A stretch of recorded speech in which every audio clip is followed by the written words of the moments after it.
binanggit niyo ho na may mga persons of interest. So, yun nga po, no? Tinutumbok na po nito na nandun na po kaya kayo dun sa sino ang kinontrata rather than meron nga bang kinontrata. Tama po, Your Honor. Thank you, Director Matibag. Nabanggit niyo po kahapon din yung parte ng network ng respondent na tinatawag na Davao Death Squad. Batay po ito dun sa ebidensyang nakalap po ninyo, sabi niyo sa NBI, at meron po kayong nakikitang impormasyon na nagsasabi gusto kong malaman kung meron po kayong nakikitang impormasyon na nagsasabi na aktibo pa rin po ba ito noong 2024 kaya naging part ito ng inyong assessment sa kapasidad ng respondent? Sa amin po investigasyon lumalabas na meron pa pong mga existing. At katunayan, without naming names, ganito po, ilagay na natin sa konteksto na nagsimula po kami sa maraming pangalan and we narrowed it down. Siguro ito na inaantay ng marami rin na finally ma-identify natin. We are narrowing it down already to less than 20 individuals at may mga pangalan na po kami nito. Sa katunayan po, yung iba po rito, kausap na po namin yung kanilang mga pamilya o kakilala. So, ganun po yung proseso. That's why sinabi ko, baka in 3 to 6 months, we can finally identify kung sino yung personalidad na yun. We are not limiting it to the Davao Death Squad. Sabi ko nga po, meron pong mga aktibo pa sa serbisyo na men in uniforms at kasama rin po dito ang Vice President Sara Security Group po. So even those who are actively involved right now, men in uniform, is that what you're saying? That is something that I can say because general naman, it will not Kindly go to wind the up. identity. Person of interest, ito yung nakausap niyong actual killer? Yung persons of interest po can be characterized na merong nakausap. Hindi, At pero meron- yung kausap niyo, ito ba yung actual na nakontrata? Well, persons of interest yun nga po, ang sinasabi nga po natin, ito yung maaring makapagturo. Hindi pa po natin nakausap ito lahat. Ang sinasabi ko po kanina, dun sa atin pong mga nakilala, meron na pong mga pamilya na gustong makipag-usap sa atin at magbigay ng impormasyon. Hindi. Katunayan, nakakausap na po. Hindi, so hindi ito yung actual na nakontrata. Yun po yung dumadaan pa po sa proseso ng aming pong pag-iimbestiga. Hindi, gusto ko lang by process of elimination. Yung nakausap niyo is hindi pa actual na nakontrata. Hindi pa po natin masiguro doon po sa natitirang numero kung ang isa doon ay siya talaga actual na nakontrata or grupo po. Yung ibang, nasabi niyo may iba rin ba kayong nakakausap pa? Tama po. Yung iba naman ay makakapagturo kung sino yung nakontrata. Tama po, Your Honor. Tama.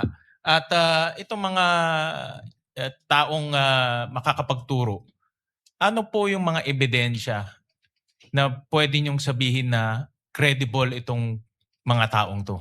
Doon na po pumapasok yung mga intelligence report po sa amin using our tools, the human intel and the Give me an officer's example. intel. Bigyan lang kami ng concrete example na ito ay credible, pwedeng paniwalaan na magtuturo. Just give us an example.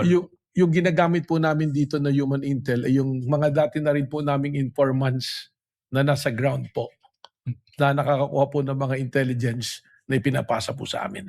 So base ito sa human intelligence. Human intel po. Tama. Pero pwede ring mangyari na itong person of interest wala ring kalalabasan. Posible po yun. Nangyayari po yan sa mga kaso po na... So yung nasabi nyo kahapong 3 to 6 months, pwede rin after 6 months, 0. Walang kalalabasan. That is a possibility. Pero gaya nga ng sabi ko, because we were able to narrow down the numbers at meron pong strong indication right now, kasama na nga po yung hangarin ng mga pamilya nitong mga taong nakausap na tinitingnan natin, eh dito po namin ibinabase na mukhang lalabas po ang positibong resulta po. So in other words, yung probability, mataas. Mataas po. Gaano kataas? Bigyan nyo kami ng more or less lang in Siguro your own po opinion. from the scale of 1 to 10, dadudun po tayo ngayon sa 6 to 7 po. 6 to 7 na merong kalalabasan na magtuturong may nakontrata. Tama po. Babalikan ko lang yung statement nyo na nakakausap nyo parati yung na-mention nyo yung Vice President Security Group. Tama Kasama po yun sa isinama natin na pag-aaral po, pag-imbestiga. Correct. Kasama ba sila sa persons of interest? Itong Vice President Security Group? Meron Kasi pong... nabanggit nyo kahapon na madali silang tawagin, nandun lahat. No? Kasama ba sila dito sa persons of interest ninyo? Well, Kung pwede niyong sabihin, I know you're investigating, kung pwede lang sabihin, actually, meron pong personalidad na kasama ron. merong kasama doon. But naintindihan ko na itong VP Security Group is also members of the government. Yun nga po yung sinasabi ko that there are, actually doon po sa aming na-narrow down, there are many uniform who is in active service. Na pwede rin palitan ng executive at any given time. Tama? Tama po. So paano, kung pwede silang palitan, paano sila nagiging persons of interest na merong potentially manggaling sa kanila itong pagkokontrata? Yun po yung precisely the reason na ayaw po natin na yung term na tinatawag na masunog yung atin pong lead na kinukuha. Baka po maka-apekto pag nagkaroon po ng mga sudden po na galawan. So right now, yung tao po nating sinusundan at para madali rin po sa aming pag-monitor and surveillance, mas maigi po na nakapirmis po.